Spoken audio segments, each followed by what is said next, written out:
One morning, a man in an expensive suit walked into the courtroom with a level of confidence that immediately stood out. His posture was sharp, his movements controlled, and the way he placed his briefcase on the table suggested he had already decided how this would go. Across from him sat a young woman, visibly less composed. She adjusted her sleeve repeatedly, her eyes moving between the table and the floor as if trying to stay focused under pressure. The judge entered, took her seat, and glanced over the file. The case involved a claim of fraud. The man alleged that the woman had sold him a luxury watch, what he believed to be authentic, but later turned out to be fake. He claimed he paid $5,000 for it and demanded full reimbursement. When asked to present his case, he stood immediately. "I was misled," he said. "She advertised it as genuine. I trusted the representation." His tone was precise, controlled, almost rehearsed. The judge nodded slightly, then turned to the defendant. "Your response?" The young woman took a breath before speaking. "I never said it was real," she said.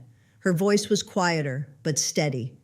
The man gave a small, dismissive smile. "That's not true," he said. The judge raised a hand. "You'll have your turn." She looked back at the woman. "You're saying you never represented it as authentic?" "Yes." The judge tapped her pen lightly. "Do you have the listing?" The woman nodded and handed over her phone. The clerk displayed the advertisement on the screen. It showed a high-end watch, clean photos, clear angles. The description read, "Luxury-style watch, excellent condition." The judge leaned forward slightly. "Luxury style," she read aloud. She glanced at the man. "Where does it say it's authentic?" He didn't hesitate. "It's implied," he said. The judge's expression didn't change. "Implied?" she repeated. He nodded. "It looks real." It was presented as high-end. The judge leaned back slightly. "Looking real and being real are not the same thing," she said. The man adjusted his posture slightly. "She knew what she was doing," he insisted. "She priced it at $5,000. The judge raised an eyebrow. "And you paid that without verifying authenticity?" He paused. "I trusted the listing." The judge didn't respond immediately. Instead, she turned back to the woman. "Did you communicate with him before the sale?" "Yes," she said. "Messages." "Let's see them." The messages appeared on the screen. The man had asked about the watch. "Is this original?" The woman's response followed.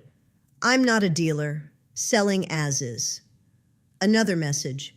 "Do you have papers?" "No papers, just the watch."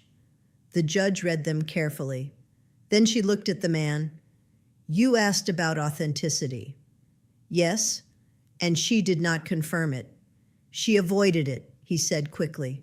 The judge tilted her head slightly. "Or she answered it," she replied. The room settled. Because that distinction mattered, the man shifted slightly, but his confidence hadn't disappeared yet. "She knew what she was doing," he repeated. "No one sells a fake watch for that price unless they're trying to deceive." The judge didn't argue that point. Instead, she leaned forward slightly. Then she asked one question, a simple one. "When you bought the watch," she said, "did you get it authenticated?" The man paused. "Afterward," he said. The judge nodded. "So not before you paid?" "No." Another pause. The judge's eyes stayed on him. "Why not?" The question was calm, direct, and it landed harder than anything before. The man hesitated. "I didn't think I needed to," he said. The judge leaned back. "That's not her responsibility," she said. "That's yours." The shift was immediate, not loud, not dramatic, but final. The man's posture changed slightly, because in that one question, the entire case had turned. The judge continued, her tone steady. "You saw an item labeled luxury style. You asked about authenticity. You were told there were no papers, and you chose to proceed without verification."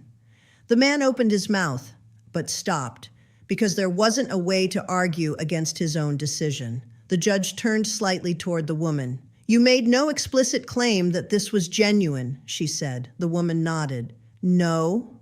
The judge looked back at the man. You assumed, she said. The words settled clearly. And now you're asking the court to fix that assumption.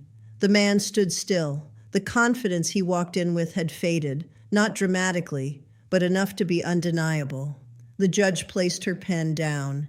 This case is very simple, she said, and in that moment, it already was. The judge didn't rush the decision. She let the silence sit just long enough to make it clear that nothing more needed to be argued.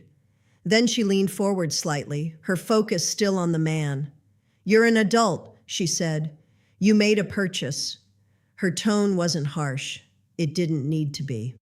You asked the right questions, she continued, and you got answers. The man shifted slightly. She didn't say it was fake, he replied. The judge nodded once. She also didn't say it was real. That line landed clean. The woman remained still, her earlier tension easing just slightly. The judge continued. You were told there were no papers. You were told it was being sold as is, and the description used the phrase luxury style. She paused briefly. That is not a guarantee of authenticity. The man looked down for a moment, then back up. She priced it like it was real, he said. The judge raised an eyebrow. Price is not proof, she replied. Another pause. And sometimes, she added, price reflects the buyer's assumption, not the seller's promise. The room stayed quiet because the structure of the case had already collapsed. The judge turned slightly toward the screen again, glancing at the messages one last time. Let's be very clear, she said. You had every opportunity to verify this before handing over $5,000. The man didn't respond. You could have asked for authentication. You could have taken it to a professional. You could have walked away. Each option was simple, obvious. And you chose none of those, she said. He nodded faintly. Yes. The judge leaned back. So what you're really telling me, she said, is that you took a risk and now you want someone else to absorb the loss. The man's jaw tightened slightly, but he didn't argue because that was exactly what had happened. The judge turned briefly to the woman. You didn't misrepresent the item, she said. You described it in a way that avoided making guarantees. The woman nodded. I was careful, she said. The judge gave a small nod in return. That's clear. Then she looked back at the man. This court does not protect bad decisions, she said. The sentence was simple, but final. I am ruling in favor of the defendant. The words settled without resistance. The man exhaled slowly, his shoulders lowering just slightly. The woman closed her eyes for a brief moment, relief, controlled, quiet. The judge picked up her pen again. Case dismissed. The gavel came down. Short, decisive. The man didn't move immediately. He stood there, processing, not the loss of money alone, but the realization of how easily it could have been avoided. Across from him, the woman gathered her phone, her movements calm now. As they stepped away from the tables and toward the exit, the difference between them was clear. One had relied on assumption, the other had relied on precision. And in the end, it wasn't a long argument or a complex piece of evidence that decided the case. It was one simple question, asked at the right moment, that exposed everything that followed. The man stepped out into the hallway with slower steps than when he had walked in. The confidence was gone now, not replaced by panic, just clarity. He stopped near the wall, adjusting his cuff as if trying to regain some sense of control over something, anything. A few seconds later, the woman walked out as well, holding her phone loosely in her hand. She noticed him, but didn't react immediately. She kept walking, then slowed, then stopped a few feet away. You could have just checked it, she said. Her tone wasn't mocking. It wasn't kind either. It was direct. The man let out a quiet breath. I thought I knew what I was looking at, he replied. She nodded slightly. That's what everyone thinks, she said. A short silence followed. People passed behind them, but neither moved. I've bought watches before, he added. I've seen real ones. She looked at him. And this one looked real enough. He nodded. Yes. She shifted her weight slightly. That's why I wrote it the way I did, she said. Luxury style, not authentic. He didn't respond right away because now that wording, something he had dismissed earlier, felt very different.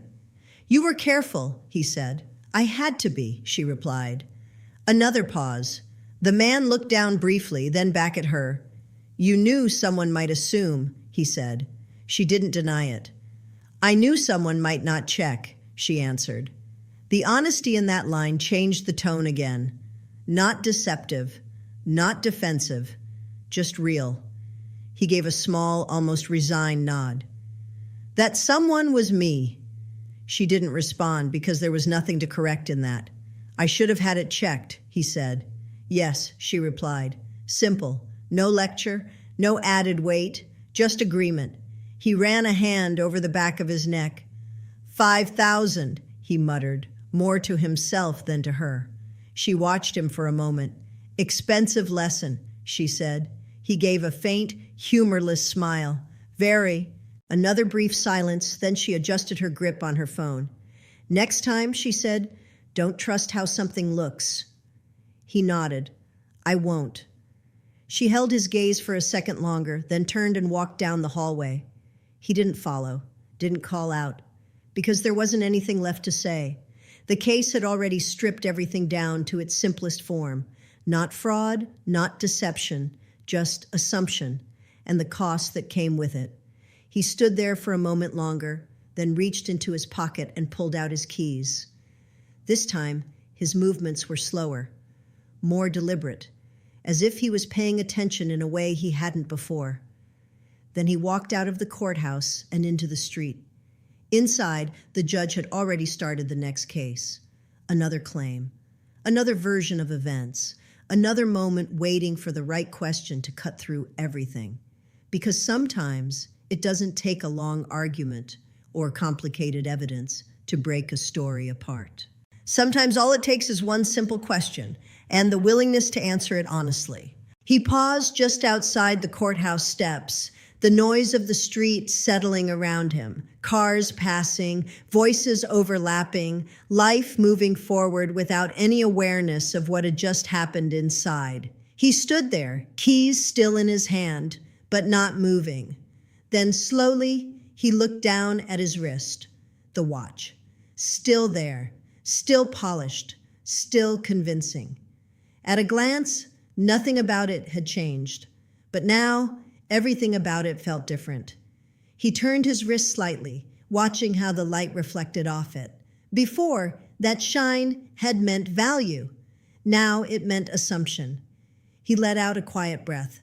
$5,000, and not a single step taken to confirm what it actually was. Behind him, the courthouse doors opened again. Another group stepped out. Another case finished. But for him, this one hadn't ended at the gavel. It was still unfolding, just in a different way. He slipped the watch off his wrist and held it in his hand, weighed it slightly. Not for its material, but for what it represented now. Then he reached into his pocket, pulled out his phone, and searched for something. Not a lawyer, not a case, a watch authentication service. He stared at the screen for a second, then gave a small, almost ironic shake of his head. Now, he muttered, a step too late. But still something. He slipped the watch back on, this time more carefully, as if acknowledging it for what it was, not what he had believed it to be. Then he started walking down the street, slower than before, more aware. Inside the courtroom, the judge continued with the next case, her tone steady, her process unchanged. Listen, question, clarify, decide. Because every story that enters that room arrives with confidence. But confidence isn't what decides the outcome. Clarity does. And sometimes, clarity doesn't come from a long explanation or a dramatic reveal or even strong evidence. Sometimes, it comes from one simple question that forces everything else to fall exactly where it belongs.